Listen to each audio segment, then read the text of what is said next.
Good evening, everyone, and welcome to the Education Above All Foundation's webinar, Education in Conflict and Emergencies, Insights from Ukraine. My name is Arya Mainali, and I'm part of the Innovation Development team here at EAA. Before we begin, I would like to extend my gratitude to our speakers for sharing their time and expertise with us today. We are joined by Mr. Muna Skalden, the Education Cluster National Coordinator at UNICEF Ukraine. Ms. Malgosia Noika, Chairman of the Board at Positive Education Institute, and Ms. Alexandra Zrokres, Board Member at the Positive Education Institute. Hi. And Ms. Anna Volokova, Eastern European Coordinator at Think Equal. I would also like to thank Ms. Janvi Konoria, Executive Director of Innovation Development at EAA, and Mr. Lasse Lepuniemi, co-founder of 100, for joining us to share their remarks. And of course, thank you to all for being here and engaging in this important discussion on ensuring continued learning amidst crisis and disruption. And now I would like to invite Ms. Janvi Konoria to share her remarks. Thank you, Arya. Good evening, everyone, and thank you for joining us for this very important conversation. With the huge increase of emergencies around the world, Education Above All has been deeply thinking about how we can innovate and create solutions that support and foster a sense of normalcy for the communities on the ground. This month, as we mark the 3 years of the Ukraine crisis, we look back with a lot of gratitude at our partners with whom we started our work with the Ukrainian communities and who've joining us in today's conversation. Working with both PEI and Think Equal, we identified very specific challenges that the communities were facing and co-designed very contextually relevant interventions that you're going to hear about today. Today, you'll hear about 2 very different interventions that include a bank of hands-on learning content focused on living and learning together that has project-based learning to help Ukrainian refugees and Polish host communities do just that. It fosters intercultural understanding, it fosters friendships, and for social-emotional learning, we also developed a lovely set of storybooks for families to read together as conversation starters for deeper emotional discussions. With Think Equal, we worked on a first-of-its-kind TV show, which is 3 series, each one focusing on a different age group, from early childhood all the way up to youth. And the TV show is very unique because it's designed to scale social-emotional support, which we recognize is so critical in this context. The content from both these interventions are public goods, and that's being made available to you for the most possible impact. I'm sure you will hear all about these interventions from our wonderful partners in the conversation coming up. Both these interventions are also very carefully designed, iterated, implemented, tested, and then scaled. And much of this learning exists in a lovely report that's been compiled in partnership with 100 that you can also go through to learn more about the work that we did. In this webinar today, we intend for us to reflect and share what worked, what didn't work, how we went through this journey together, so that we as an education community can stand on each other's shoulders and better support the many communities that are most in need.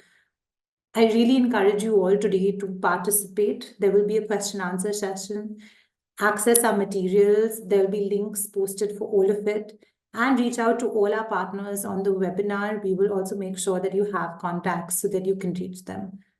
Thank you so much for being here today. I'm really looking forward to this conversation. Arya, back to you. Thank you, Janvi. And now to begin this conversation, I'd like to invite Mr. Muna Skalden to share insights. I hope you can see my slides. Yeah? Yes, we can. Thanks. Thanks for the opportunity. Appreciations to Education Above All. I'm going to just take through a couple of the idea how the education cluster is working here. So education in emergencies in Ukraine, war, children and learning. Yeah, it should be moving. Not sure. Okay, right. Now we have the 3 years. Every 1 in 5 children in Ukraine has lost a relative or friends. That also impact their psychosocial well-being and the learning. When they lose their friends, its impact on them and cognitive preparedness has been challenged.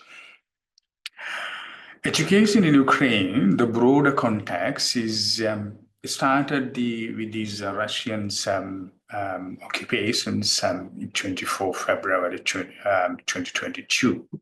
That really posed a challenge for all level of educations. Before February 2022, Ukraine education sector really doing very well comparatively at all level education performance. And then the challenge, started with these, occupations. Even though they have started in 2024, the new Ukraine school system, reform system, that also really challenged by these new phenomena came with the war. However, since February 22, the education service delivery, as I told you, push back, then is more transfers into emergency from the pre-normal or development background. This is briefly education context come in here. According to the Ministry of Education, so far, attack on education and learning facilities, there are 3,798 education institutions were attacked, damaged, and then 365 of them completely destroyed. The also number is differing from some other verified one. This is the source from the Ministry of Education. And then 741,000, of which 20% of school-age children were studying in a hybrid mode, combinations of in-persons and the remote. In Ukraine, there are 3 modes of learning: in-persons, offline, and online, and in hybrid. Why this happened? There's an institution is lacking the bomb shelter. There is a conditions if you want to have a one face-to-face learning, there should be a bomb shelter. And then there are 443,000, which is a 12% of school-age children who are entirely remote due to the innovations and the safety concerns. There are 3,555,000 Ukrainian children became refugees outside of the country. According to the Ministry of Education, there are 228,000 children internally displaced. So you can see now the trend, how it looks like from the 2017 up to 2025. It was previously 2017 up to 2021. It was in the limited oblast area with this full scale of innovation. Occupations started in 2022. You can see how the numbers, children in need, and the targets going on. Then you can up to 2024, a little bit reduced due to the new methodology applied. And there was a rigorous method globally applied. Ukraine was piloting. Then you can see how the numbers are for 2025.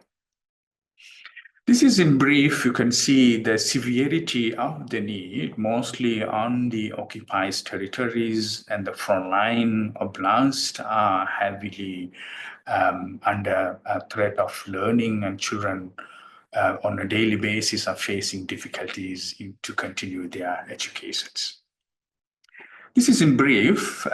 Due to the time limitation, I will just skip some of the slides, but I would be happy to hear from you. This is the target for 2025, 1.6 million people in need, children and teachers. Out of them, 803,000 children and teachers we are supporting. Our work education cluster is working with 117 partners. There are 7 activities identified. You can see the next slide, the details of these. So we target of the high severity areas, occupied territories, and the territories that are closer to the front line. And these are the heavy military activities going on. Learning is under very severe threat, and education is very challenged. In my presentation, I also wanted to touch base a little about these hard to reach area and the response and the reflection, how the education cluster mobilized the resources and partners to give the learning from the day of one, that is in 2022. So when we just talk about these, what is the number of the children we are talking in those areas? It's 90 or 10% of those children, school-age children at that time. Now there is a little bit change in the number. At the early stage, February 2022 to December 2022, it was more about the attack is going on, and then learning through play and recreational engagement, psychosocial support, learning on the move. Children and teachers are moving around with their families, though it started with the learning on the move. Still, the attack on learning facilities and educations continue. Then, at a point of time, the Ministry of Education and the partners and community decided to opt the online learning. That was the left option, building on the investment made during the COVID time. And then back to schools started in September 2022. Then, of course, there was a disruption of the learning and the learning loss and accumulated. So what really learned during that time is starting with the multi-sectoral engagement with the package, not only education, so MSPSS, mental health and psychosocial support. So there is a minimum packaged response, really one of the lessons the clusters here learn. Start with MSPSS and continue with play-based, this really helped the child to recover from the atrocity of the war and the conflict.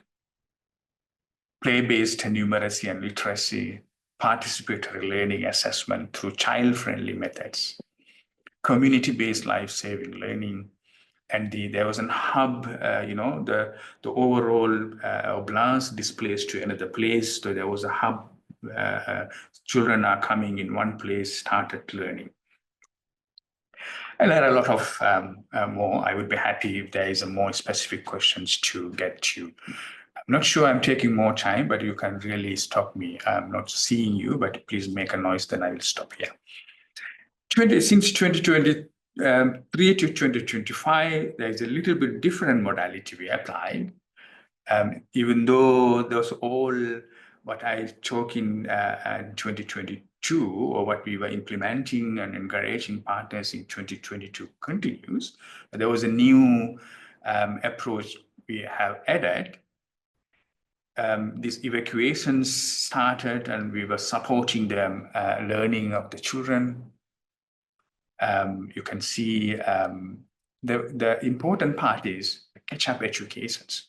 Due to the long loss and disruption of learning, attack on learning facilities, the catch-up modality implemented in order to reduce the learning loss.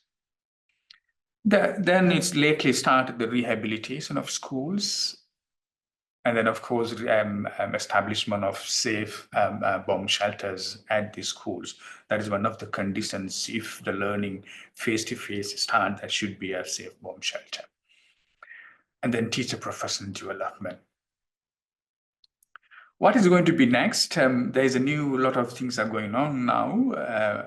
The coordination transitions seems to be some of the clusters has to prepare, maybe end of this year, about how work closer to other development actors and operational transition with the Ministry of Education. Whether there could be a ceasefire, there's a talk a little bit going on here and there, then what could be the role of education in that? And temporary occupied territories, how could like what form the learning could take place? Learning in front lines and areas with the heavy military activities taking place, how it look like. And there is globally new approach for coordinations coming in. Ukraine could be piloting, then what could be the role of education emergency there? And also expected if the peace deal goes or ceasefire take place, return of the refugees and education for them. This is some of the idea I just came up. I would be happy to listen. Thanks for the opportunity. Thank you, Munas. Thank you for sharing your insights on the current situation in Ukraine and also highlighting the ongoing efforts. To move the conversation forward, I would like to invite Ms. Maglosia and Ms. Alexandra to share their perspective as well.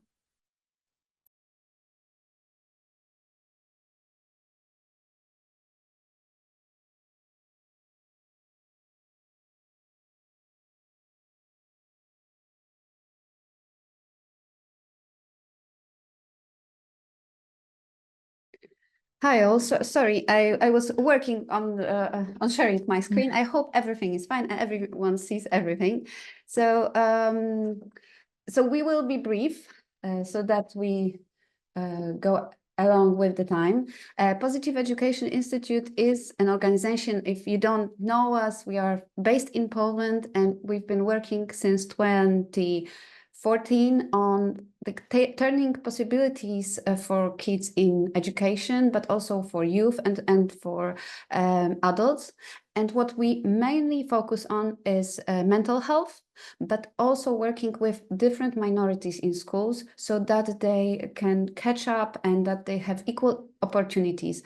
And these minorities are both neurodivergent kids, kids with from sexual minorities, but also especially since the beginning even of the institute, we were working already with Ukrainian kids because they were coming to Poland steadily since 2014. And when the main aggression started, well, we were taken a bit by surprise, and it was both our kids that were living here, kids from Ukraine that were coming here, and also the whole Polish society. We wanted to do as much as we could, so at the beginning we did everything we could, and since we were already in schools, what we started from the beginning was working with teachers and with kids in schools, helping them understand what the situation looks like and how they can cope with it, and how they can work with kids that are still different culturally, still have different background when it comes to the language they speak, by the history they know. So please remember that Polish-Ukrainian history is also a hard one. So these were so many things that were not simple for us, but at the same time, there was a lot of goodness in people and hope that we will do good. So as a Positive Education Institute, we assisted with the transport and accommodation of kids here in Poland. There were also even kids that were stranded away from Ukraine that needed help getting to their parents who stayed in Ukraine, because there were, for example, kids that were taking part in Dubai. Yeah, they were in Dubai and they had to go home somehow, and they were going through Poland to Ukraine, and it was really warming how everyone was trying to do their best. And at the beginning, what we had we believed that is very important, and what also Munas said in the presentation, we saw that the first need they have is mental health help, not putting them in the education system and making them learn, which a bit in the beginning it was a bit like that, because also Polish education system was totally not ready for the influx of new children, and nobody really knew what to do, and everybody was doing okay, so let's teach them. And they were like, yesterday they were running away from the house they knew, and today they were supposed to learn things in Polish school from a teacher who was speaking Polish to them. So for them it was really hard, and we believed that, and what we started was helping schools get to those kids, understand what they are going through, understand that they need help on a different level. And it's not starting to write, read, and do math equations at the moment that they really need. And that was the thing that we were working at the beginning. But also we were helping, facilitating Ukrainians learning in Polish, so that they can learn fast enough so that they can keep up with what they need to learn here in Poland. It was not easy organizationally. And then it was really great that we could team up with EAA and start the Ukrainian Emergency Education Program, where the plans were big, and it turned out even bigger than we planned, because what we could do was start education adaptation centers in different parts of Warsaw, the capital of Poland, where actually most of the Ukrainians that were running away, they came here. If they wanted to stay in Poland, a big part of the influx was on the capital. So there was the biggest, the idea was to work with the biggest group of kids here in Poland, here in Warsaw. So we started 5 adaptation centers, and it was really great. And the kids were learning on educational materials. But what I want to state, and cannot state even better, those materials are something that was not prepared and done in 2022 only. We've prepared them, we've distributed them in 200 schools in Poland, but not only. Since then, we were distributing these materials all over Europe. I've myself been sending it to different friends from education cluster, but also from the whole European community. Romania, Romania, Slovakia, everywhere, when they needed materials to work with kids, because these are materials that can be used in school, but they can also be used in informal education. And they are in Polish and in Ukrainian. So what was great is that they can even be used only to work with Ukrainian kids. So we sent them also to Ukraine for psychologists to work with kids, to have some ideas what to do with them. So this is something that still works, and we still believe it was something very useful. And our schools that work with us said that it was something that really kids wanted and needed. That is, when they are abroad, they are from migration when they are immigrants and they work only for example, Polish, when they saw English Ukrainian books, they saw that they can read it, and this is in their language. That was something so important that each teacher I talked to said this was the most important part of the program. And we also work with youth on children's rights. And this year we talked about problems of kids that have seen war. And among this youth are also kids from Ukraine, young people who are almost adults, who still feel very attached to their country. And now planned actions. So I'm just a little over my time. So what we are planning now and what we have been doing for some time is working with our Ukrainian partners on the side to help with to send books, materials, and also things that are first need aids. We were sending them, and we come to Ukraine every 2 months, bringing as much help as we can. And we know that in some of these sites, people feel that they're a bit forgotten because the war has been taking its toll.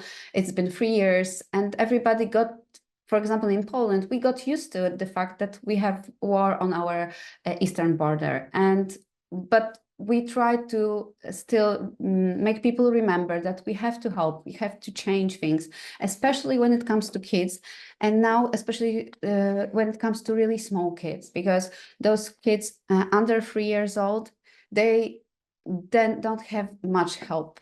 The need for diapers, for food, everything is really dire. And this is something we also, with our partners in Poland, try to help with.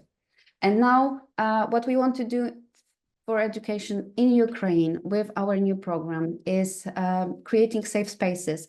Munas said about those plans that are when it comes to creating new places, safe from bomb shelters, and we believe that it is very important to make places that are safe educational spaces, places where our kids, Ukrainian kids, feel safe, that they can go and learn and not be afraid that something can happen to them. And this also needs to happen for their parents. And what we know also is that there is a need for this educational progress because of the lack of this education, the proper education that is maintained in some time, that is made in safe space. So helping them with new materials, educational and motivational packages, when we address both mental health and education, is something that we believe is still a way to go.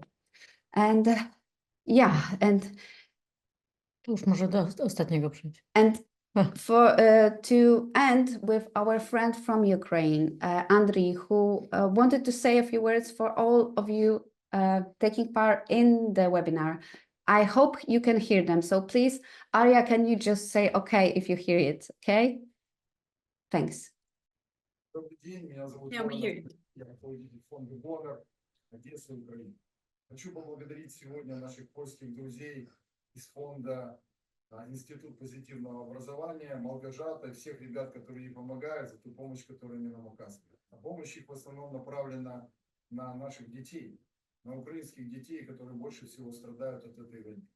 3-й год идет война, у нас уже много детей, которые не знают, что такое жить в мирной стране, где не звучат тревоги, не летают ракеты и не падают бомбы. Впереди у ребят, я так понимаю, большой проект «Образование превыше всего». Важный проект, который позволит сделать так, чтобы наши дети понимали, что такое хорошо и что такое плохо, что такое справедливость и правда. Спасибо вам большое, ребята, за вашу помощь. Наши проекты продолжаются. Буквально завтра я еду в Херсонскую область, в роддома, и буду раздавать вашу помощь. Спасибо вам большое. So that's it. Thanks. Thank you, Alexandra and Malgosia, for your insights on mental health and psychosocial support and host country integration and what that's looking like in Poland and between Polish and Ukrainian kids as well. And now I'd like to welcome Miss Anna to take the floor. Thank you, Arya. Thank you to Education Above All team for inviting Think Equal to this platform, and thank you for all the previous speakers. Munas laid down a ground and foundation for what's happening in Ukrainian education right now and even during these 3 years. Thank you. It was very, very insightful and useful to see, especially for international partners, to see the full picture. And very happy to hear our colleagues from Ukraine, I assume, but in Poland. Kudos to you, and I hope that your new project will thrive. My name is Anna Volokova. I'm representing Think Equal here. It's an NGO, international NGO, that is working with social emotional learning, specifically for preschool education. We work with children from age 3 to 6. And today I'm going to share with you the information about our projects in Ukraine and how everything is going there. So my focus will be mostly on preschool. Let me share my screen with you. Okay. Can you see the presentation? Yes. Yes? Yes. Thank you. Good. So, how we are working with our program in Ukraine, and just a little bit of general background on social emotional learning and development. First of all, I want to say that um, we all know, and this is something that is coming from big international organizations like UNICEF, like UNESCO, that social emotional learning is crucial and absolutely important for building resilience in humans. And mm, I before preparing for this meeting, I was checking a lot of these international guides and the recommendations on how to build social emotional learning into the system, how to work with the children. But interestingly, I would say all the documents that I checked were speaking about children from age 7 and above, so focusing on the school age children. But here I would like to remind that based on the neuro research, we know what a sensitive periods are, and those sensitive periods are periods when brain is the most open to certain information and is kind of going through the stage when it gets this particular information in the best way. And most of these sensitive periods are happening before the age of 4 and sometimes 6. And we see that generally after 4 they are starting to go down. And for example, if with numbers and math, it's not such a big deal. The child can follow up a little bit later. We see that, for example, habitual ways of responding, meaning the mm, the understanding of the emotions, the reactions, the possibility of understanding your emotions, naming your emotions, and going through them, proceeding them in the most healthy way for yourself and for the others. It's finishing around 4, and then it's very hard to change it. The same goes to the emotional control. And also for the symbols, it's quite the similar picture. So that's why I cannot emphasize how much of important it is to focus with social emotional learning on preschool children. So I would like you to answer for yourself, first of all. How do you understand social emotional learning? What exactly is this? Is it like learning about emotions and that's it? Is it learning about, okay, emotions and as it's social, then probably speaking with other people, like learning to interact? Is that it? But what includes those interactions? So it's it's kind of a complex question, and usually we see right now many countries starting to embrace social emotional learning, mental health, psychosocial support into their frameworks, and those frameworks are usually packed with these abbreviations, but not always describe in all the details what exactly is meant. So within our program, we designed this heart with 25 competencies that we included into the program. And as you can see while I'm speaking, that there are very different things, starting from self-confidence and empathy and finishing with creativity and critical thinking, global citizenship, and environmental awareness.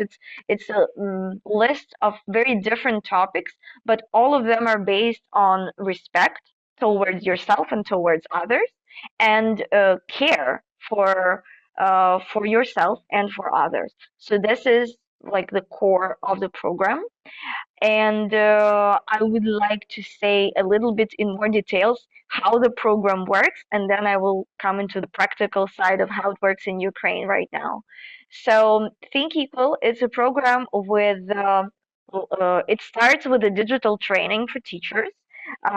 We have a learning platform and then also Zoom sessions that are following it, which supports teachers on their initial training, and then we supply them with physical materials. So each classroom receives a set of books, uh, a lesson plan that has 90 lesson plans and are that are describing step by step instructions for the teacher of what to do in the lesson, what to say during, like what to emphasize, which questions to ask, how to initiate the discussion with the children, which art and craft activities to do, or which physical activities to do with children. This is all very clearly described. And as you see, we have 90 lesson plans, meaning 3 lesson plans per week. So it gives us 30 weeks of lessons, which is basically the academic year. So if children start in September, they finish it by May, and then the next year, the new cohort of children can continue with this. And also there is a pack of resources for teachers and parents. So for teachers, there is like the additional notepad with a lot of resources that can be printed out. I don't know if you can see something, but we have many like hands-on activities for children to draw, to cut out, to reflect on, and this is something that teachers can use and disseminate to the children so they can use it in practical ways. And also there are resources for parents that include home kits. So these are like PDFs with a basically it's like lesson plan, but for the parents, way shorter, way simpler, but it echoes the program. So parents receive it every week, and it corresponds to the week that is happening in school and the topic that is discussed in school. And this way they correlate.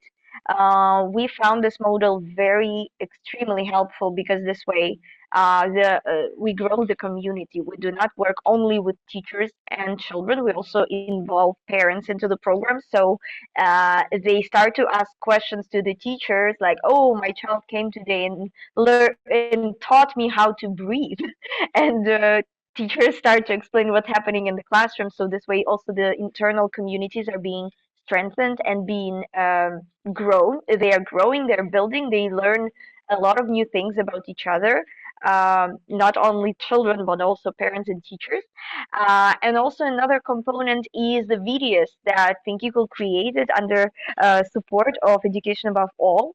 I will speak about this videos also in more details. Here are some inspirational pictures from the classrooms and what is happening in there.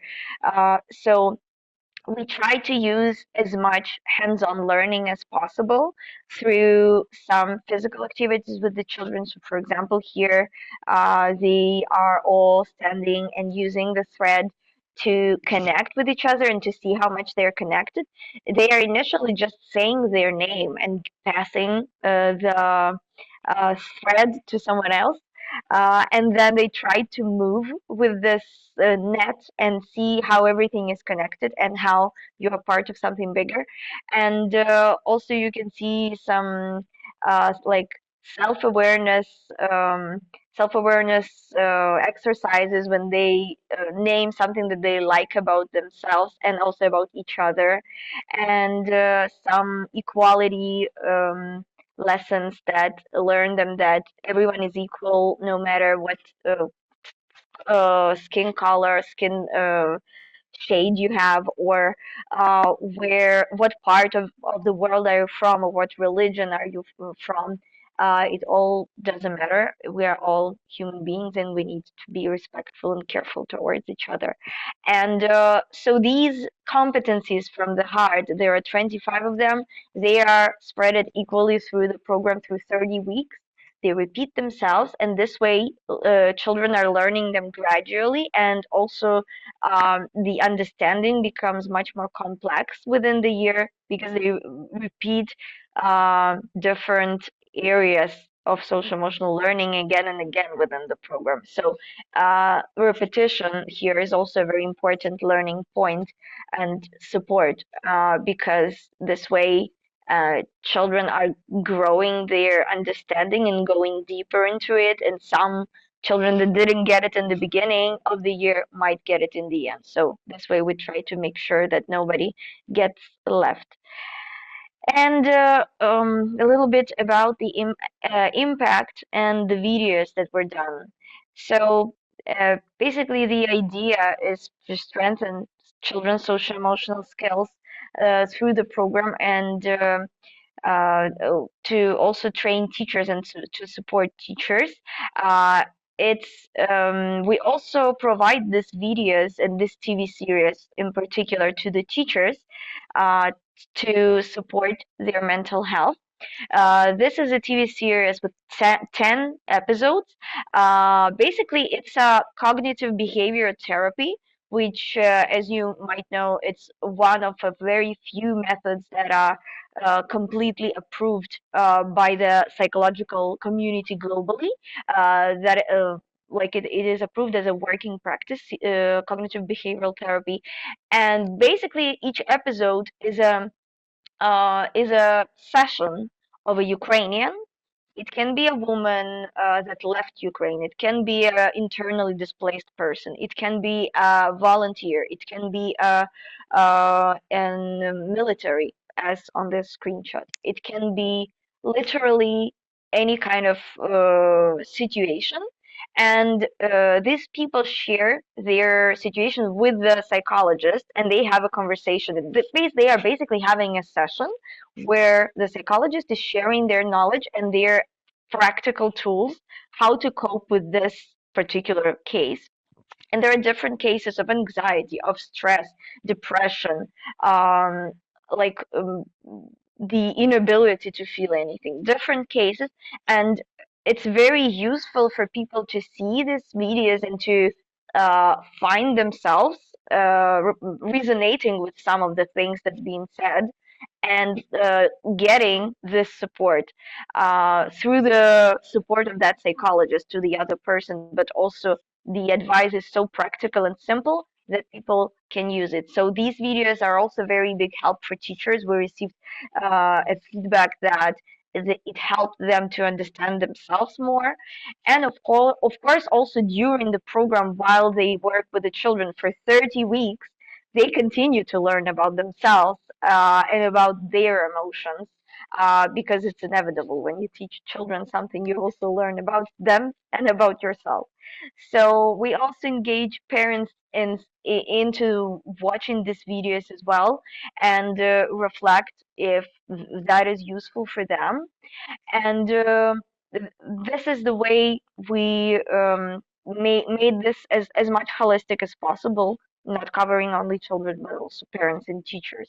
And I also want to talk about the other TV series. It's called The Kindness Garden, and it's about this is for children, and this is a multiplication of the books that are included to the program, and it's like a talking video with children and some adults that are reading the story, that are discussing the story. And this is something we recommend parents to watch with their children after one of the weeks of the program was finished, just as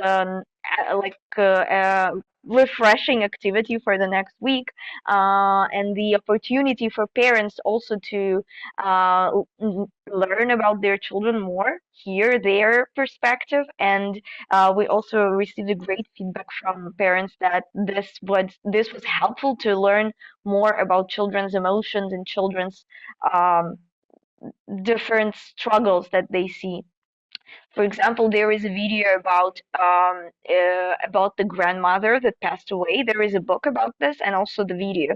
And right now, as Munas mentioned, right, the terrifying number that each child of one of 5 children already lost someone they know, and this is something they also need to learn to cope with. And unfortunately, we still have this stigma around uh, importance of protecting children from big emotions and big stress. So a lot of parents and caregivers struggle to discuss these hard topics with the children, and this is one of the videos that actually like explains the importance of just like it's just a story about the grandmother that passed away and how parents explained that she became part of the universe. She became a stardust, and she will always be with us in our hearts as long as we remember her.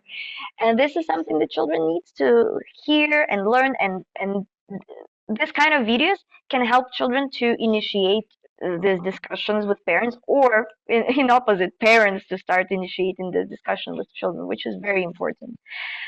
Within these 3 years, we were able to implement the program in 18 regions of Ukraine, which is almost everything that we could reach. In the most complicated areas like Kherson, Donetsk region, we are working online with the platform with the program, but we're trying to go offline wherever we can because we know that preschool children need physical stimulation and need to go through as much hands-on as possible before they enter school. So this way they also can build their concentration. We already are present in almost 900 preschools and 1,871 group in these preschools, and we covered by the end of 2024 uh, almost 37,500 children, which we are very proud and happy about. And we are also covered 3,500 teachers with training through the online platform and within the Zoom sessions, together with Ukrainian Institute of Education Development and Ukrainian All Ukrainian Step-by-Step Foundation. And we also continue to mentor and support all of those teachers through the first year of implementation to make sure that everything works correctly, and we answer their questions. And the plan is to double the number by the end of this year and to continue to work for as long as we need to cover. Basically, the target is to cover all the kindergartens in Ukraine, but because we have there is no such thing as a mandatory program, but we are advertising it, and more kindergartens are enrolling and willing to enroll to the next cohort. So we hope that all the kindergartens will be interested initially at some point. Here are some of the graphics. I don't want to take too much time, but just to share quickly that we, of course, go through the evaluation processes in the beginning and in the end of the program, and we see drastic changes, especially in terms of self-confidence and also understanding of differences and respecting the differences of other people, adults and children, and also children gain a lot of concentration, and this is something not that was not the goal, let's say, because it's the focus is social emotional learning, but concentration is so crucial that we embrace this victory. And of course, we can't wait for the results of this year in the end of May, because that is the biggest cohort we took this year. It's going to be 3,000 classrooms by the end of the academic year, and we can't wait for the results.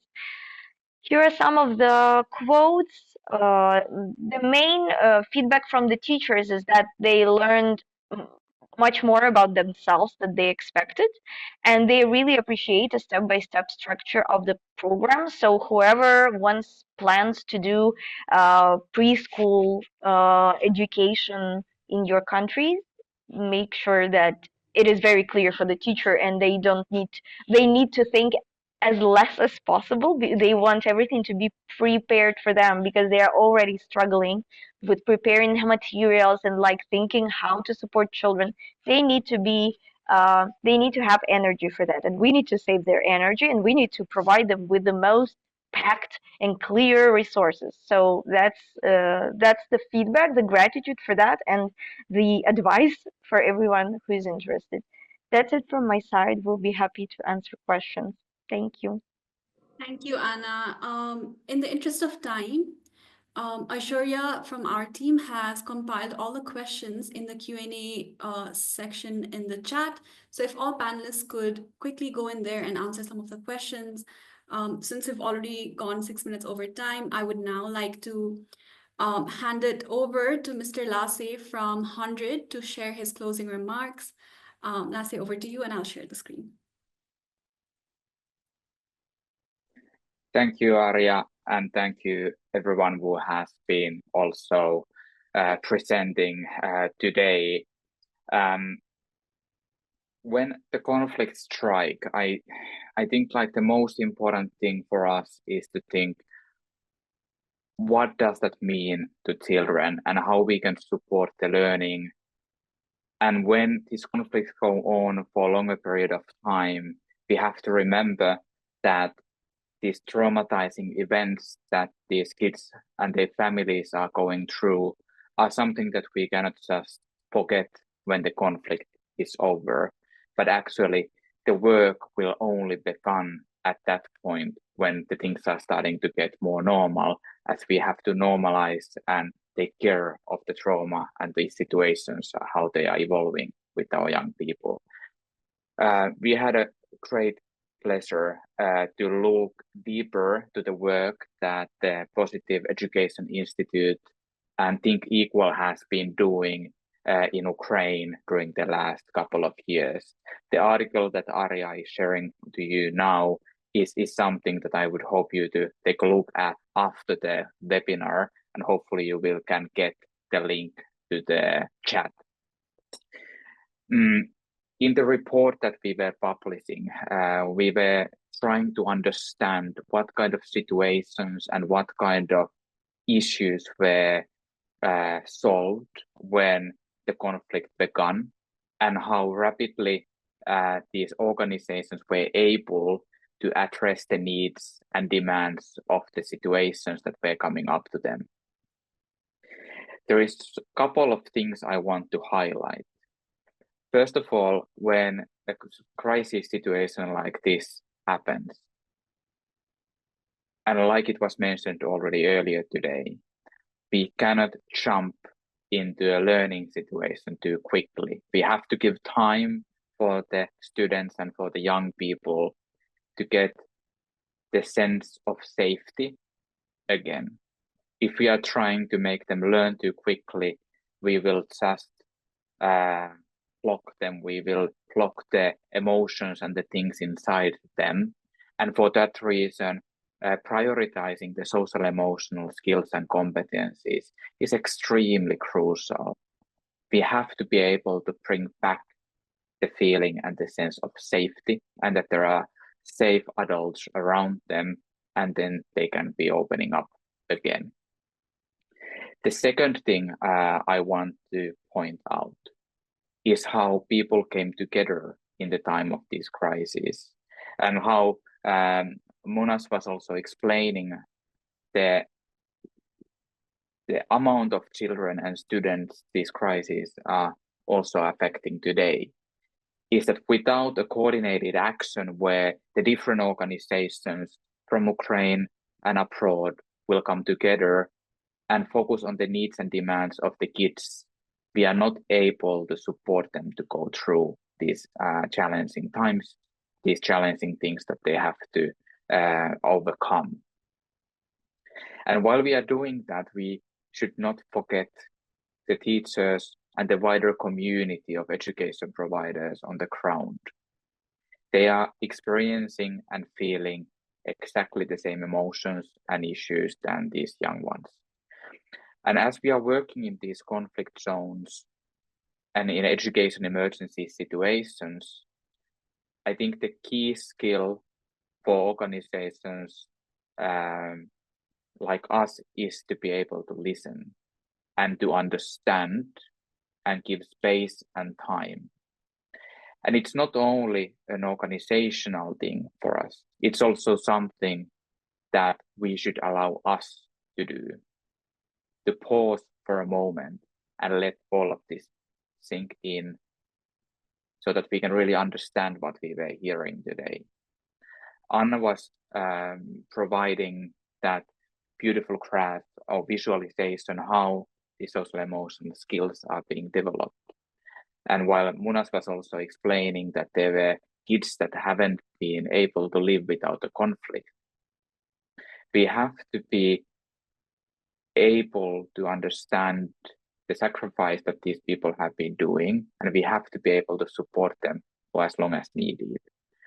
And the work that we can be doing from the education point of view is to provide these resources, like the Positive Education Institute was sharing in the video, creating from the field, that the need is there today, and it's going to be there tomorrow.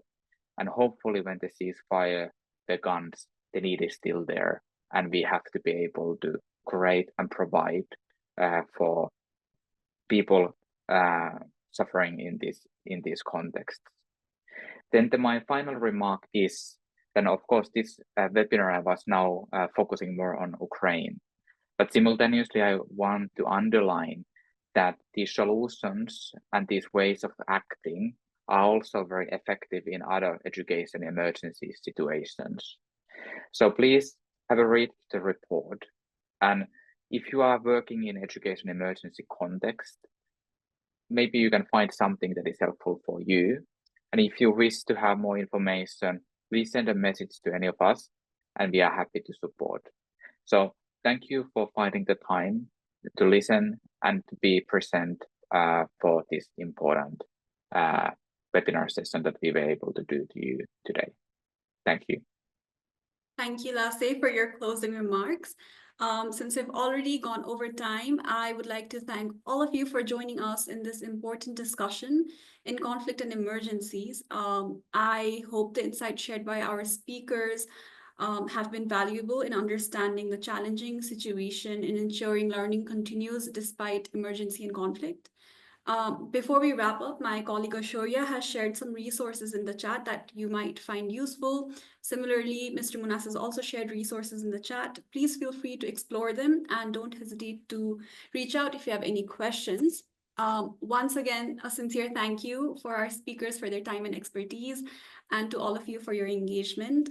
We appreciate your commitment to this critical issue, and wishing you all a wonderful day ahead.